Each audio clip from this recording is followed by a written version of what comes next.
마태복음 3장 1절부터 12절 말씀 우리 같이 읽겠습니다. 그때에 세례 요한이 이르러 유대 광야에서 전파하여 말하되 회개하라 천국이 가까이 왔느니라 하였으니 그는 선지자 이사야를 통하여 말씀하신 자라. 일러스되 광야에 외치는 자의 소리가 있어 이르되 너희는 주의 길을 준비하라 그가 오실 길을 곧게 하라 하였느니라. 이 요한은 낙타털 옷을 입고 허리에 가죽띠를 띠고 음식은 메뚜기와 석청이었더라. 이때에 예루살렘과 온 유대와 요단강 사방에서 다 그에게 나와 자기들의 죄를 자복하고 요단강에서 그에게 세례를 받더니 요한이 많은 바리새인들과 사두개인들이 세례 베푸는 대로 오는 것을 보고 이르되 독사의 자식들아 누가 너희를 가르쳐 임박한 진노를 피하라 하더냐. 그러므로 회개에 합당한 열매를 맺고 속으로 아브라함이 우리 조상이라고 생각하지 말라. 내가 너희에게 이르노니 하나님이 능히 이 돌들로도 아브라함의 자손이 되게 하시리라. 이미 도끼가 나무 뿌리에 놓였으니 좋은 열매를 맺지 아니하는 나무마다 찍혀 불에 던져지리라.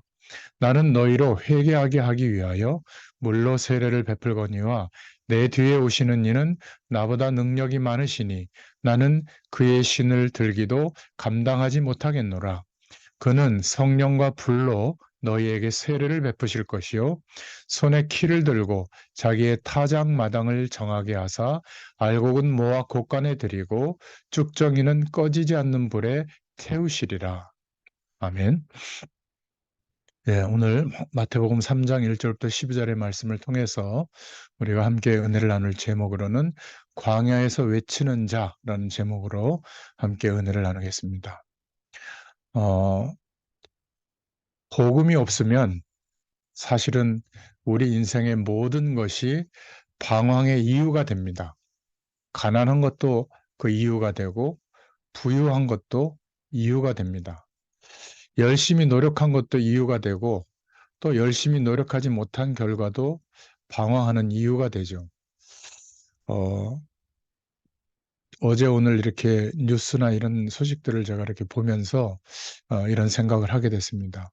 정말 복음이 없으면 모든 것이 방황할 수밖에 없는 이유가 되는구나. 아니 대학 시험인가요? 입학 시험에 수능 만점을 받으면 얼마나 대단한 친구예요. 아마 뭐 전국에서 전교에서 1등은 거의 놓치지 않았을 겁니다. 그런데 뭐 데이트하다가 뭐가 안 맞았는지 그 상대방 어, 여자애를 막 칼로 찔러 죽이고 말이죠. 그 잡히는 그런 모습을 보니까 야, 참 물론 이제 극단적인 어떤 사례긴 하지만 모든 부모들과 아이들이 바라는 모습 아니에요? 수능 만점이라는 건 대단하지 않습니까? 얼마나 그 오랜 시간을 공부에 몰두하고 정말 시간과의 싸움을 하면서 그런 결과를 맞이했겠어요. 그죠? 그런데 그런 음, 어떤 문제에 자신도 모르게 아마 노출이 됐을 것 같아요. 아마 자기가 왜 그랬을까 후회를 해도 그런 상황이 닥치는 겁니다.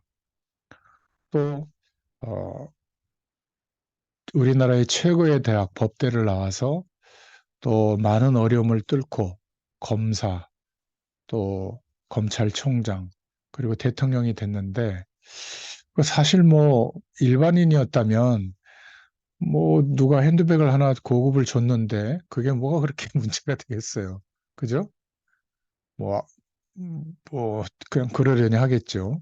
근데 이제 그걸 빌미로 이제 막 정치화되니까 저는 뭐 뉴스를 못 봤는데 아침에 잠깐 네이버 기사를 보니까 뭐 그 부인에 대한 그런 모습을 때문에 국민 앞에 사과하는 뭐 그런 기자회견도 하고 그러던데 참 생각이 많을 겁니다. 그죠? 그러니까 우리는 현실을 보면서도 또 문제와 사건을 보면서도 하나님의 음성을 들을 수 있어야 될 줄로 믿습니다. 정말 복음이 없으면 모든 것이 방황할 수밖에 없는 이유가 되는구나. 그래서 예수 그리스도를 믿고 하나님의 백성된 우리는 이번 주에도 저와 여러분을 향한 하나님의 계획하심과 하나님이 내게 주시는 말씀이 찾아졌는가? 이게 너무나 중요합니다. 그렇지 않으면 그냥 주일날 가서 예배드리고 온 거죠. 많은 성도들이, 많은 하나님의 백성들이 그냥 당연히 예배드리고 뭐 은혜 받으면 은혜 받고 뭐 그러다가 또 교회 일도 하고 이러다가 이제 교회 와서 일상으로 돌아오면 또 내가 열심히 삽니다.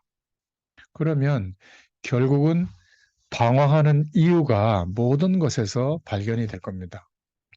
이번 주에 저와 여러분을 향한 하나님의 계획이 무엇인지 찾아졌습니까? 성령께서 우리와 함께 하시기 때문에 깨닫게 해주십니다. 하나님의 음성을 들을 수 있는 시간이 있어야 되거든요. 만약에 그러한 시간이 없이 바쁘다. 너무 일이 많다. 일을 좀 줄여야 됩니다. 그리고 내가 무엇 때문에 바쁜지도 한번 생각해 봐야 되겠죠. 그리고 나를 인도해 나가시는 내게 주시는 하나님의 말씀이 찾아졌는가? 이건 절대 어렵지 않습니다. 구원받은 자 속에는 하나님께서 성령으로 함께 하시기 때문에 하나님 내가 이번 주일날 이런 말씀을 목사님을 통해서 듣게 됐고 붙잡았는데 이 말씀을 통해서 하나님은 내게 무엇을 깨닫게 하시려고 하시죠? 내 생각을 생각하는 게 아니라 하나님이 주신 말씀을 두고 목사님을 통해서 주셨다고 믿고 그 말씀 속에서 내게 주시는 하나님의 음성을 질문해 보고 기다리면 내 마음과 생각 속에 깨닫게 해 주세요. 그 시간이 우리에게 있어야 되거든요. 그리고 그 말씀이 깨달아졌으면 적어 놓고 또 생각해 보는 겁니다. 우리의 현실을 가지고도 생각해 보고 또 이렇게 말씀을 우리가 받고 은혜 받는 시간에 말씀을 가지고도 생각해 보고 또 우리가 보고 있는 이 현실의 문제와 사건들을 보면서도 생각해 보고 뭐 국제 정세나 여러 가지 특이한 사건들을 가지고도 생각해 보고 그게 다 기도거든요. 그러면 하나님의 계획하심과 나를 인도하시는 말씀이 찾아지고 내가 이 부분은 정말 기도해야 되겠구나. 이런 하나님이 원하시는 기도의 방향과 내용이 찾아집니다.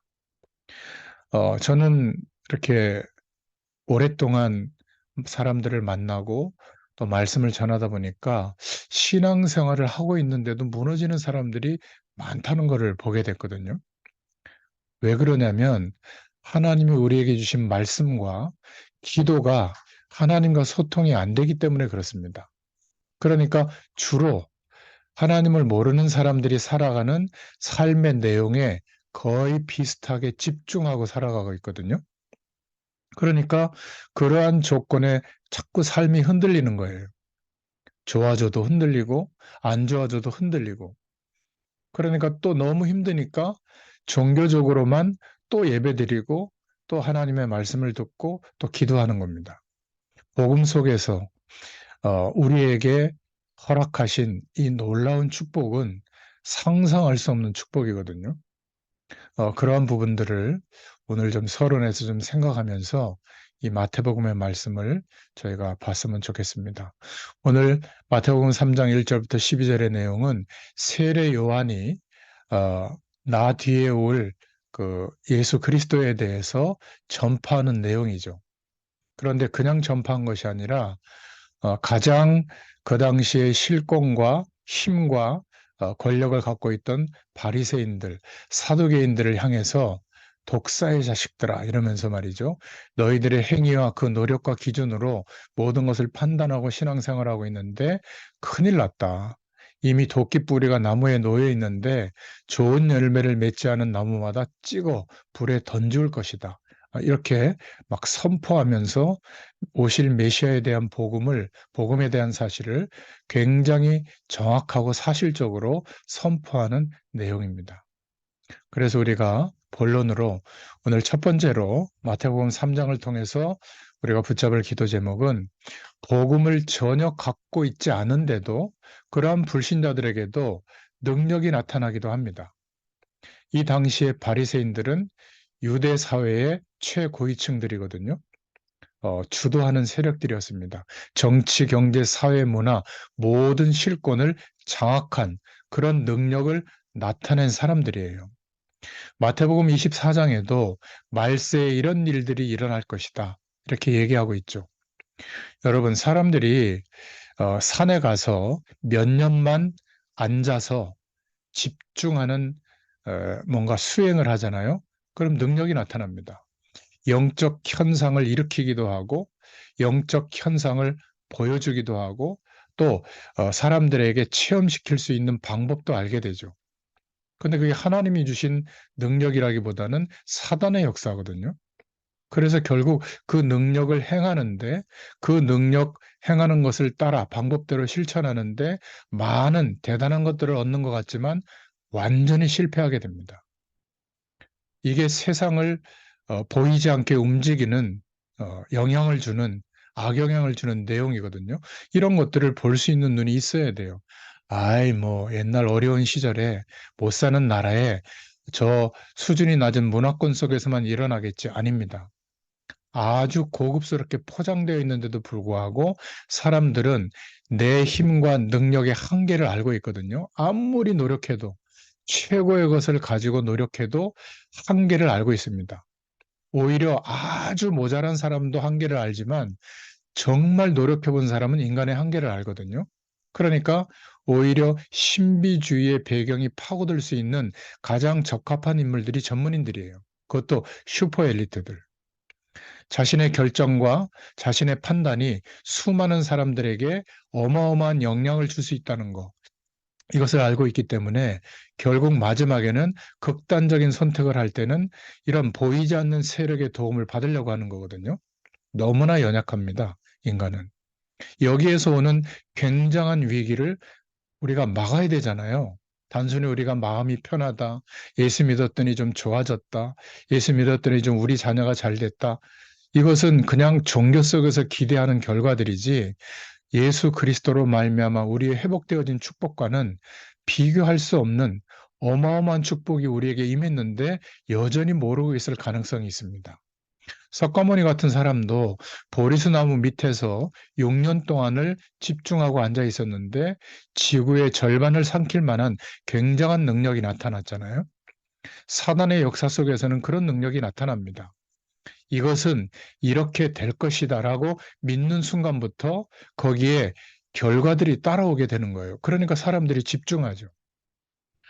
어, 복음 안에서 정상적인 삶을 사는데 하나님의 능력이 나타나는 것을 체험하지 못한, 이 임마누엘의 축복을 하나님이 약속하셨는데 이것을 경험하지 못한 사람은 극단적 신앙 행위에 빠지게 됩니다. 예전에는 기도원에서 막 그런 일들이 많이 벌어졌다면 지금은 거리로 나가서 정치행위에 참여한다든지 경제행위에 참여한다든지 어떤 뭐 커뮤니티를 만들어 가지고 많은 사람들에게 막 우리의 노력과 최대한 열심과 조직력을 가지고 영향력을 미치는 일에 생을 쏟아붓거든요.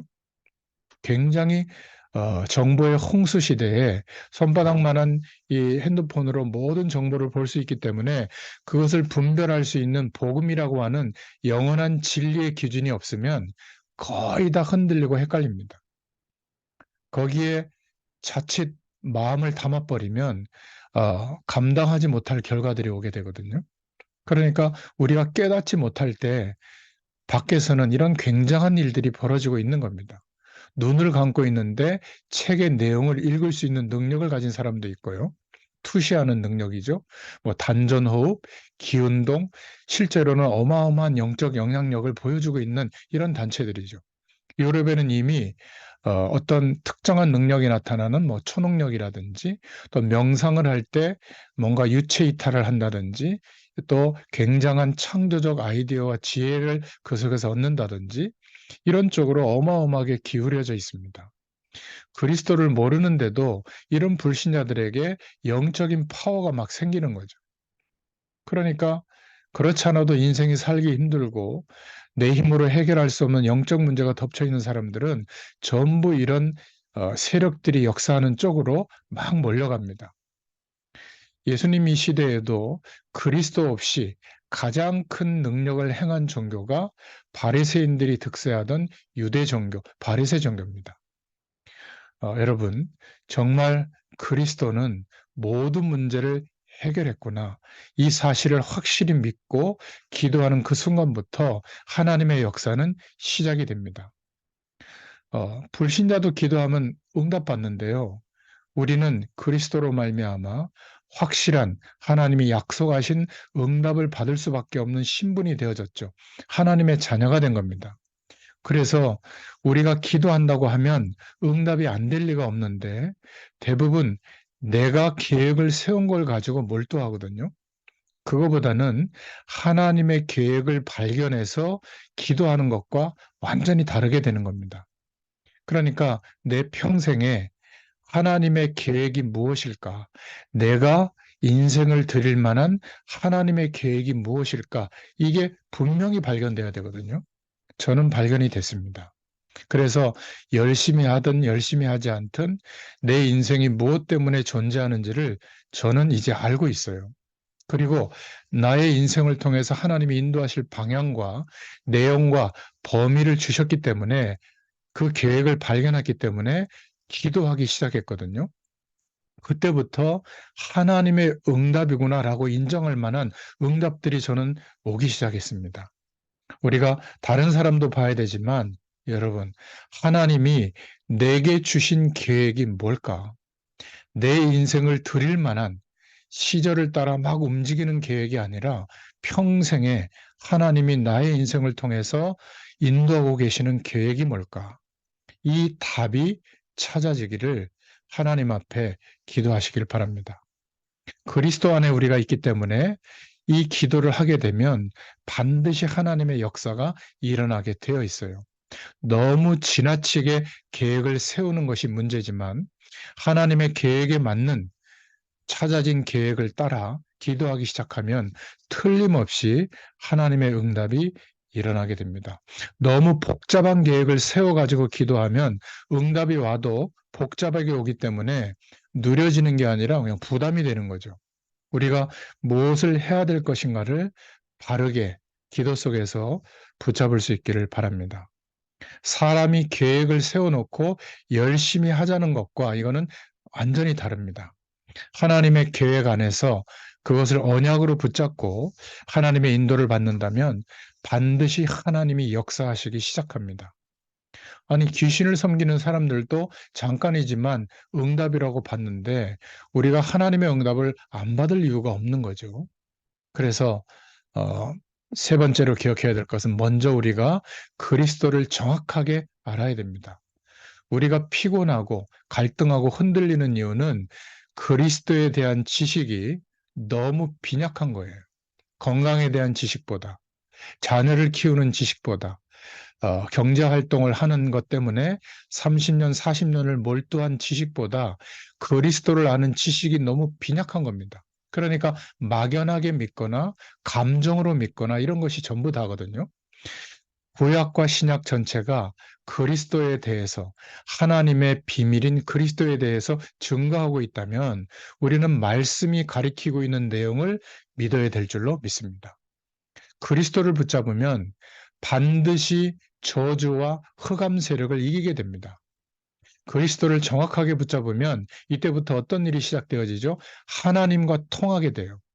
나의 판단과 결정이 그냥 이익을 따라하는 것이 아니라 복음 때문에 하나님의 영광 때문에 어떻게 하는 것이 더 유익일까 이거를 고민하게 되고 성령의 인도를 받아서 결정한 그것이 하나님과 통하게 되죠. 그리스도를 붙잡아야 이때부터 성령의 감동하는 일이 일어납니다. 만약 이것이 맞다면 내 인생에 불이익이 오든 사람들의 시선이 이상하든 우리가 생을 걸고 인도받을 수 있지 않겠어요? 하나님께서 깨닫게 하신 전도의 방향, 전도운동, 선교운동, 여기에 하나님의 부르심 앞에 저는 30년 전에 아멘하고 순종하기로 했거든요. 한 번도 흔들리지 않았습니다.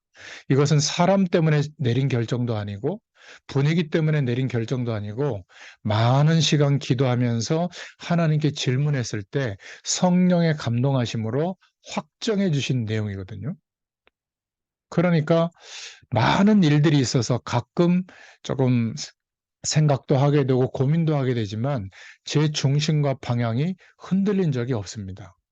저는 여러분들에게 이런 은혜가 임하기를 기도합니다. 그래야 돼요. 더 이상 주님이 나와 함께 하시기 때문에 필요한 것이 없다. 가난도 응답의 길이요, 부유함도 응답의 길이다. 만약 내가 부족하다면 하나님은 능력으로 더 역사할 것이다. 이러한 확실한 신앙 고백 위에 저와 여러분이 세워질 수 있기를 축원드립니다. 여러분이 중대한 하나님의 약속을 붙잡고 하나님이 주시는 기도 응답을 받아야 될 줄로 믿습니다. 정말 그리스도를 붙잡으면 우리 주위에 있는 모든 저주의 세력이 무너지게 될 줄로 믿습니다. 그리고 하나님과 통해야 돼요. 그래야 되지 않겠습니까? 그리스도를 붙잡아야만 매사에 성령의 감동하심이 일어나게 됩니다. 그리스도를 붙잡지 않고는 흑암 세력의 속임수와 공격을 이길 수가 없는 것이죠. 세례 요한 보고 예수님이 마태복음 11장 11절에 보면 여자가 낳은 자 중에 세례 요한보다 큰 이가 일어남이 없다. 이렇게 말씀했는데 그 이유가 뭘까요? 오늘 두 번째로 세례 요한에 대해서 우리가 붙잡을 기도 제목인데, 세례 요한은 지상에서 그리스도를 정확히 선포한 최초의 사람입니다. 가장 먼저 그리스도께서 오실 것을 알린 사람이죠. 우리가 전도할 때 보면 많은 사람들이 예수 믿고 천국 가자 이렇게 얘기하는데, 세례 요한은 완전히 반대로 얘기했죠. 회개해라. 천국이 가까이 왔느니라. 천국이 가까이 왔다. 이 말은 하나님이 오셨다.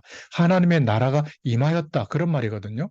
하나님 되시는 하나님의 아들이 오셨다는 말이에요. 그래서 그분을 만나면 천국이 이루어지기 때문에 천국이 가까이 왔다. 완전한 하나님의 나라, 천국을 가려고 하면 지금 천국의 주인 되신 배경인 그리스도의 비밀, 이 축복 속으로 우리가 들어가야 되죠.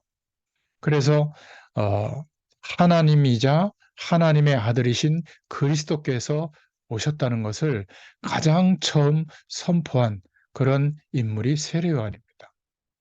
여러분, 내가 그리스도를 알게 됐고 믿게 됐다면 나 때문에 우리 집안과 우리 가정과 후대들은 다 살아나게 될 줄로 믿습니다. 왜 그렇죠? 우리를 믿음의 조상으로, 믿음의 제사장으로, 믿음의 왕으로 그리스도의 축복을 누리고 전달할 자로 부르셨기 때문에 그렇습니다. 우리 한 사람이 바로 서면 전체를 다 살릴 수 있습니다. 왜 그렇죠?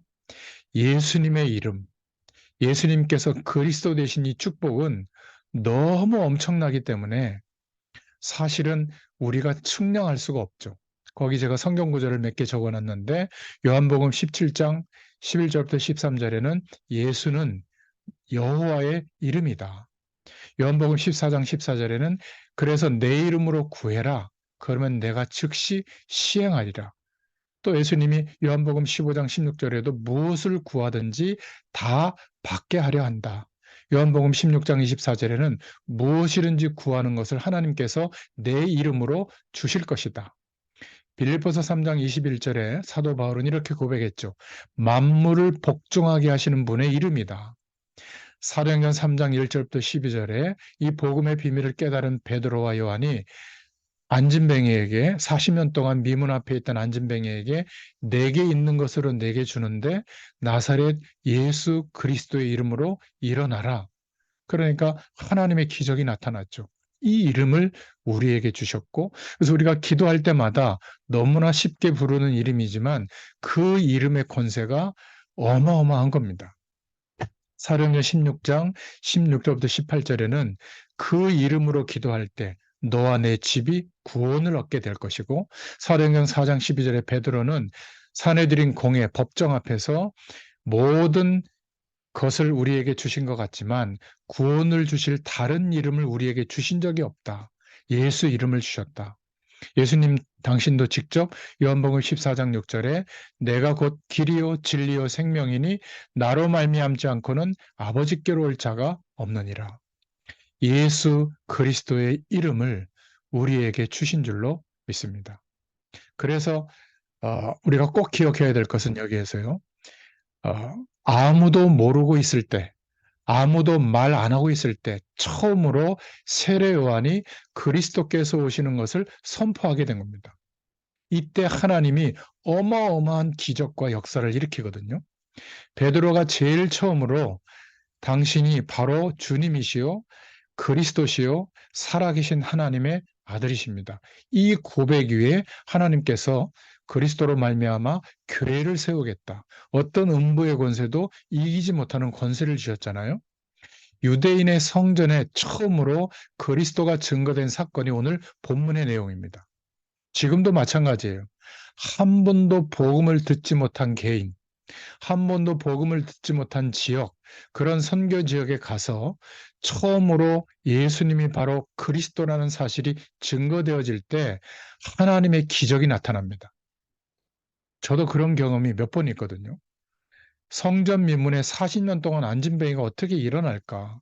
그런데 자세히 보면 그런 뜻이 아니라 지구가 생기고 처음으로 성전에 안진뱅이에게 40년 만에 처음으로 그리스도의 비밀이 증거된 거예요.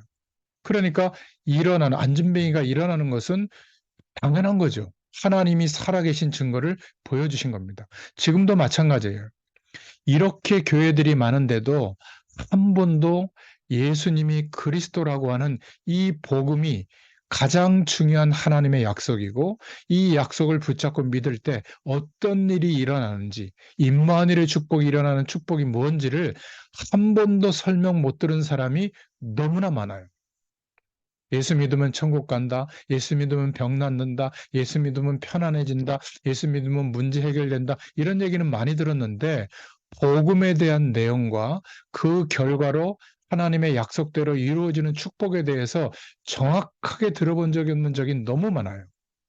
그래서 하나님의 특별한 계획 가운데 특별한 문제 속에 있는 사람에게 복음이 증거되어지는 그 순간에 어마어마한 하나님의 기적이 일어나는 것을 저는 많이 봤습니다. 여러분도 이 축복을 봐야 돼요. 그래야 현장에 역사하고 있는 흑암 세력이 아무것도 아니구나. 저들이 미혹당하고 있구나. 엘리트일수록 하나님 없는 문화권과 지식의 총량에 완전히 매몰되어 있구나. 여러분들이 지금 저하고 청년 때 만난 사람도 있지만 이제 전부 죄송합니다. 아주머니 돼가지고 아이들이 막 컸잖아요. 여러분들의 자녀들을 키울 때, 저도 자녀들을 키울 때 같이 보고 자랐지만 대부분 얼마나 전전긍긍했습니까? 우리 후대들 때문에. 그죠? 그런데 우리 후대들을 하나님이 인도하고 있다. 이거를 믿게 된 이후로는 어떻게 됐어요? 일어나는 문제도 축복이고, 좋은 일도 축복이고, 갈등도 시행착오도 다 하나님이 인도한다는 것을 우리가 알고 나니까 어떻게 되죠? 불안하지 않죠. 오히려 시행착오를 겪을 때는 하나님이 어떤 절대적 은혜를 주시려고 이렇게 하시는가, 오히려 믿음의 기도와 후원을 하고 있잖아요. 이렇게 바뀌게 되는 겁니다. 여러분, 세례요한이 처음으로 이 복음의 메시지를 전한 거예요. 저와 여러분이 이 그리스도에 대해서 반복해서 계속 강조하고 다른 사람에게 가르치고 도와줄 때 저와 여러분의 후대까지 이 복음의 능력이 역사하는 굉장한 응답들이 일어나게 될 줄로 믿습니다. 세례 요한이 받은 축복을 우리는 다시 한번 명심해야 될 줄로 믿습니다. 지금까지 여자가 낳은 자 중에 최고의 축복을 받은 위대한 인물이다. 예수님이 그렇게 직접 이야기한 것은 다른 뜻이 아니라 아무도 알지 못하고 있을 때, 아무도 그리스도가 오셨다고 하는 것을 말하지 못하고 있을 때 처음으로 예수 그리스도를 선포한 사람이에요.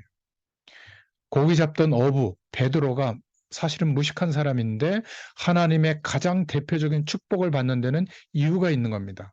처음으로 예수가 그리스도이심을 신앙 고백을 드렸거든요. 여러분, 주는 그리스도시요 살아계신 하나님의 아들이십니다. 저와 여러분에게도 이 고백 속에 있다면 똑같은 하나님의 역사들이 일어나게 될 줄로 믿습니다. 자, 그렇다면 세 번째로 세례 요한이 이 복음을 선포하면서 가졌던 자세, 우리도 기억하고 기도 제목으로 삼아야 될 줄로 믿습니다. 세례 요한이 광야에서 외쳤다고 여기 말하고 있는데 세례 요한은 제사장 집하고 제사장이었습니다. 엄밀히 말하면 예루살렘 성전 거기를 중심으로 제사장 역할을 하면 안정적인 삶의 여건과 또 많은 기득권 세력에게 인정을 받으면서 편안하게 사역을 했을지도 몰라요. 그런데 광야에서 이 복음을 선포한 겁니다. 종교 중심으로 율법 중심으로 복음을 거부하고 하나님의 방향과 완전히 반대되는 방향으로 갔던 예루살렘 성전 중심이 아니라 광야에서 한마디로 말하면 사람들이 원하는 것을 이야기해 준 것이 아니라 기대하는 것을 충족시켜 준 것이 아니라 사람 중심이 아닌 하나님 중심으로 광야에서 외쳤다는 겁니다. 그것도 그 어마어마한 실권을 가지고 있던 바리새인들, 사두개인들을 향해서 회개해라. 이 독사의 자식들아. 그 마귀의 자식들이라는 표현이거든요. 그 당시에 가장 악독한 표현인데 결국 이것은 그냥 복음을 전한 게 아니라 생명건 도전을 하게 된 것이죠. 회개를 촉구하게 된 겁니다. 그러면서도 이 세례 요한의 자세를 보세요. 나는 다음에 오실 그분의 신을 들기도 감당치 못하겠다. 여러분, 요한복음 3장 11절에 보면 나는 너희로 회개하기 위해 물로 세례를 주거니와 내 뒤에 오시는 이는 나보다 능력이 많으시니 나는 그의 신을 들기도 감당치 못하겠노라. 그는 성령과 불로 너희에게 세례를 주실 것이다. 이렇게 말씀하고 있습니다. 우리는 별로 감흥이 안 오는 내용이지만 이스라엘 나라에서는 여러 가지 그 노예, 종들 가운데 발을 씻겨주는 세종노가 있었는데 손님이나 주인이 그 당시는 밖에 그냥 쪼리 같은 거를 슬리퍼 같은 거를 신고 그 광야 같은 흙먼지길을 다니고 있기 때문에 발이 완전히 더럽혀지거든요. 흙먼지가 묻어 있고 그러니까 손님이 집에 오거나 또 주인이 집에 들어오면 자리를 깔아놓고 물 떠다 기다리고 있으면서 발부터 씻겨주는 그 종이 그 집에서 제일 계급이 낮은 종이에요. 근데 세례 요한이 뭐라고 말했냐면 나는 오시는 분의 그의 신을 들기도 감당치 못하겠노라. 나는 예수님의 발을 씻어주는 그러한 종이 될 만한 자격도 없다. 이렇게 말한 겁니다. 왜 그렇게 했죠? 모든 영광을 그리스도께로 돌린 겁니다. 자신이 드러나지 않도록. 우리가 올바른 헌신, 올바른 전도, 올바른 헌금을 하면 당연히 성경대로 축복을 하나님이 허락하십니다. 모든 영광을 그 축복을 받았을 때도 하나님께 이 마음과 중심이 변하지 않기를 축원드립니다. 그래서 우리는 길을 준비하는 자요 전달자의 사명을 받은 줄로 믿습니다. 그러면 우리 후대들에게는 더 큰 역사가 일어날 줄로 믿습니다. 정말 이것을 깨닫는다면 우리의 받은 바 직분의 축복에 따라 구약의 모세 엘리야보다 더 큰 축복을 받게 될 줄로 믿습니다. 그의 신들매 풀기도 그러한 자격도 없다. 광야에 외치는 자의 소리다. 이렇게 세례 요한에 대해서 기록하고 있거든요. 만약 목회자들이, 주의 종들이, 중직자들이, 복음 가진 전도자들이, 여러분들이 아유 저 복음 모르는 것들, 어? 저 그리스도 모르는 것들, 이런 영적인 어떤 우월감이 아니라 이런 세례 요한의 자세처럼 그리스도의 영광이 나타나도록 주의 종들이 이런 생각을 가지고 있다면 모든 문제는 해결될 줄로 믿습니다. 이 중심만 가지고 있으면 여러분들은 큰 축복을 당연히 받을 거예요. 모든 영광을 그리스도께 돌릴 수 있기를 바랍니다. 올바른 헌신, 이 헌신을 하면 반드시 축복받게 되어 있어요. 올바른 전도하는 교회와 올바른 복음 전하는 전도자를 위해서 헌금하면 여러분 하나님의 경제, 물질의 축복과 연결되게 되어 있습니다. 이거는 성경이 증거하고 있죠. 로마서 16장 1절부터 27절에 몇 명 되지 않은 이 사람들이 참된 헌신을 했던 헌신자들의 이름들이 나옵니다. 별명도 나오죠. 식주인의 역할을 했고 사랑하는 자, 또 친척, 돕는 자, 함께하는 자 이런 별명들이 나옵니다. 이런 사람들을 통해서 그 당시에 바울팀과 초대교회 전도자들이 힘을 얻고 함께 연합해서 땅끝까지 복음이 증거되는 일에 쓰임받게 됐잖아요. 오늘 마태복음 3장의 말씀을 통해서 중요한 기도 제목 몇 가지는 꼭 붙잡아야 됩니다. 그리스도를 가장 먼저 선포하고 증거한 세례 요한, 지금까지 낳은 자 중에 제일 위대한 인물이라고 했습니다. 저와 여러분들도 그리스도를 지금 알았고 믿고 있기 때문에 이게 사실이라면 저와 여러분들 때문에 저와 여러분의 집안, 가정, 후대들, 우리가 속해 있는 직업 속에서 만나는 사람들, 현장에서 만나는 사람들을 다 살려내게 되는 축복의 사람이 된 줄로 믿습니다. 잠깐 우리에게 어려움이 오는 것처럼 보이지만 절대로 어려움이 아니에요. 속지 마시기를 바랍니다. 여러분이 그리스도를 제일 먼저 여러분 집안에서 알았기 때문에 여러분 때문에 살게 되어 있어요. 그래서 우리를 보고 믿음의 조상이다, 믿음의 제사장이다, 이렇게 말하는 겁니다. 성경을 한번 자세히 보세요. 모든 민족이 이 축복을 모르고 잠들어 있을 때 오실 메시아의 약속, 양의 피 언약을 들고 나온 모세에게 하나님은 그 시대의 역사를 일으키는 통로를 삼으시고 역사하셨죠. 완전 우상 섬기던 마을 갈대아 우르에서 약속의 말씀을 따라 메시아 오실 땅 가나안 땅으로 온 아브라함에게 하나님은 무조건적으로 축복하셨습니다. 저와 여러분 집안에서 저와 여러분이 제일 먼저 이 그리스도의 축복을 믿고 있다면 반드시 저와 여러분을 통해서 하나님은 역사하실 줄로 믿습니다. 걱정하지 마세요. 저와 여러분이 그리스도를 알게 됐고 믿게 된다는 것은 어마어마한 사건이에요. 우리 자녀를 어떻게 해야 될 것이냐 걱정 안 해도 됩니다. 그것은 그리스도가 없는 사람이 하는 걱정이에요. 한 사람이 이 복음의 사실을 믿기 시작했는데 전 집안을 다 살리게 될 줄로 믿습니다. 가정의 달에 꼭 하나님의 약속으로 붙잡으시기를 축원드립니다. 저는 믿음의 조상 아브라함 진짜 이해가 돼요. 주님께서 베드로에게 너는 베드로다. 이 반석 위에 내 교회를 세우리니 음부의 권세가 너를 이기지 못하리라. 이렇게 축복하셨잖아요. 이 엄청난 복음을 말해야 하는 세례 요한은 광야에서 살고 선포했을 뿐만이 아니라 오실 메시아의 신을 들 자격도 없다. 자신은 가리고 그리스도를 높였습니다. 이 중심이 우리에게 평생 있기를 축원드립니다. 그러면서 마지막 네 번째로 세례 요한의 역할을 말씀하고 있는데 세례 요한은 어떤 일을 했죠? 길을 준비하는 사람이었습니다. 그리고 믿음의 조상으로부터 부름받은 사람들이었죠. 저와 여러분들도 그 대열 속에 있는 겁니다. 선조들이 하나님을 믿었다고 할지라도 저와 여러분부터 그리스도를 똑바로 알고 있다면, 믿고 있다면 바로 우리가 믿음의 조상인 겁니다. 여러분 가문에 흐르는 저주는 저와 여러분의 그리스도의 고백 때문에 완전히 끝나게 된 줄로 믿습니다. 그리스도를 아는 그 순간부터 흑암 세력은 끝난 거예요. 우리는 가장 복을 받은 사람이지만 신을 들 자격도 없다. 우리는 그리스도의 영광 앞에 신발들 자격도 없다. 그런데 마태복음 11장 11절에 보면 내가 진실로 너희에게 말하노니 여자가 낳은 자 중에 세례 요한보다 더 큰 이가 일어남이 없도다.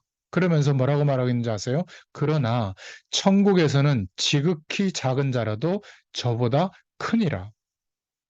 앞으로 이 말씀을 듣고 있는 예수님의 제자들에게 천국 가면 세례 요한이 받은 축복보다 훨씬 클 것이다. 왜냐하면 세례 요한은 메시아 오셨음을 말했을 뿐인데 너희들은 그리스도를 만나고 그리스도의 축복을 누리고 그리스도의 권세가 임해서 이제는 그 그리스도를 전하는 일을 하고 있다. 그러니 더 큰 축복을 받게 될 것이다. 바로 우리가 그 부르심 앞에 있는 줄로 믿습니다. 우리의 현실과 우리 수준을 보면 연약한 것 같지만 그렇지 않다라고 말하고 있는 거예요. 더 크다. 세례 요한은 경고하는 선지자의 역할을 감당했죠. 선지자적 사명만 감당했다고 볼 수 있습니다. 그런데 우리는 그리스도의 축복을 전하고 있잖아요. 제사장적인 축복, 선지자적인 축복, 왕적인 축복을 누리고 전하고 있는 겁니다. 세례 요한이 큰 인물이 맞지만 지금 예수님 앞에 서 있는 제 아들은 천국 가면 더 큰 인물이 아니냐 우리에게 말씀하고 있는 겁니다. 기독교에는 그리스도인의 요소들이 많이 있죠. 잘못만 지적하고 죄를 지적하는 선지자적인 요소도 있는데 그것만 예수 믿는 게 아닙니다. 또 죄를 용서하고 모든 저주를 없애는 제사장적인 그리스도의 요소가 있죠. 그러나 그것으로 끝나는 것이 아니에요. 우리를 통하여 땅끝까지 이 복음이 증거되어지도록 다른 모든 지식의 총량을 가지고도 해결할 수 없는 재앙과 저주의 문제를 해결하는 세계복음화는 왕적인 권세가 우리에게 임한 줄로 믿습니다. 그러니 우리보다 세례 요한보다 구약의 모세나 엘리야보다 우리가 더 큰 사람인 줄로 믿습니다. 오늘 하나님의 말씀의 음성을 들을 수 있기를 축원드립니다. 그 받은 직분과 축복이 그 구약의 사람들보다 예수님 시대의 이 선지자들보다 훨씬 크다. 오늘 이 하나님의 말씀의 약속을 붙잡고 기도하면서 확신하시기를 바랍니다. 하나님의 능력이 우리의 모든 현장에 나타나게 될 줄로 믿습니다. 이 그리스도의 복음을 가지고 기도하는 저와 여러분 때문에 온 가문이 살게 될 것이다. 모든 저주의 배경은 끝나게 된 줄로 믿습니다. 이 사실을 이번 한 주일 동안에 누리시고 선포하는 축복이 있기를 축원드립니다. 기도하겠습니다. 하나님 감사합니다. 오늘도 세례 요한이 선포한 복음의 말씀을 통하여 우리에게 허락하시는 하나님의 음성을 듣게 하심을 감사합니다. 하나님께서 말씀의 선진들을 통해서 증인들을 세우셔서 그리스도의 능력이 하나님의 함께 하시는 축복이 얼마나 엄청난지를 깨닫게 해주셔서 감사합니다. 하지만 그들보다 우리는 더 중요한 직분과 권세와 또 하나님의 응답과 축복이 우리 앞에 놓여져 있는 줄로 믿습니다. 우리의 신분과 권세와 위임받은 하나님의 사명이 그것을 감당하고도 남을 수 있는 성령의 충만함으로 오늘도 역사하시고 매일매일 역사하시고 우리의 일평생 역사하셔서 하나님께서 우리를 부르시고 인도하시는 그 축복의 사명이 하나님의 능력으로 말미암아 역사하시고 문이 열리고 또 그 문이 열리는 그 뒤에 하나님이 준비하신 제자들이 세워져서 함께 전도운동, 선교운동하는 축복을 누리게 되도록 우리의 모든 삶을 통하여 역사하여 주시옵소서.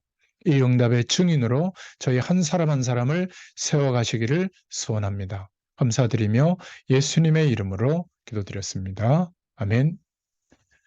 감사합니다. 감사합니다.